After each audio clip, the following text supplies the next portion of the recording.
अॼु असीं unit number 1.4 में मिलियल एक्सरसाइज़ नंबर 5 में ॿिनि लफ़्ज़नि खे उन्हनि जी शॉर्ट फॉर्म सां मिलाईंदासीं। एक्सरसाइज़ नंबर 5 हल करण खां पहिरीं असीं कंट्रैक्शंस जे बारे में पढ़ंदासीं। ॿिनि लफ़्ज़नि खे पाण में मिलाए ॿिन्ही लफ़्ज़नि में मिलियल अखरनि मां कंहिं अखर जे बदिरां एपोस्ट्रॉफी जो इस्तेमालु करे उन्हनि ॿिन्ही लफ़्ज़नि खे नंढो करे हिकु लफ़्ज़ लिखण खे कॉन्ट्रैक्शन चइजे थो। जहिड़ोक it'll, I am, that's. Exercise number 5 में कंट्रैक्शन जे लाइ प्रोनाउन ऐं हेल्पिंग वर्ब खे पाण में मिलाए नंढो लफ़्ज़ ठाहियो वियो आहे। सभ खां पहिरीं असांखे इट विल मिलियल आहे। इट विल में इट प्रोनाउन आहे ऐं विल हेल्पिंग वर्ब आहे।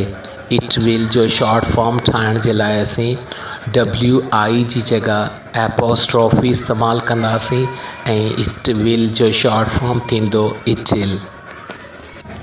नेक्स्ट आई एम में आई प्रोनाउन आहे ऐं एम हेल्पिंग वर्ब आहे। असां आई एम जो शॉर्ट फॉर्म ठाहिण जे लाइ ए जी जॻह एपोस्ट्रॉफी इस्तेमालु कंदासीं ऐं आई एम जो शॉर्ट फॉर्म थियो आई एम। अहिड़ीअ रीति असां तरतीब सां मिलियल प्रोनाउन ऐं वर्ब खे पाण में मिलाए उन्हनि जो शॉर्ट फॉर्म ठाहींदासीं। I will short form I'll, I have short form I've, we are short form we're, he will short form he'll, we will short form we'll, he is short form he's, you are short form you're, she is short form she's।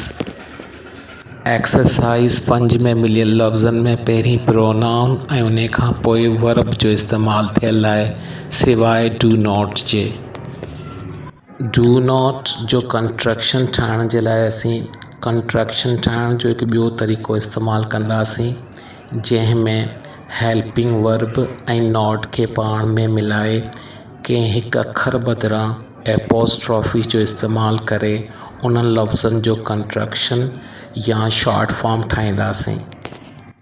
Do not में do helping verb आहे ऐं not जे ओ बदिरां असीं apostrophe इस्तेमालु करे do not जो short form ठाहींदासीं don't.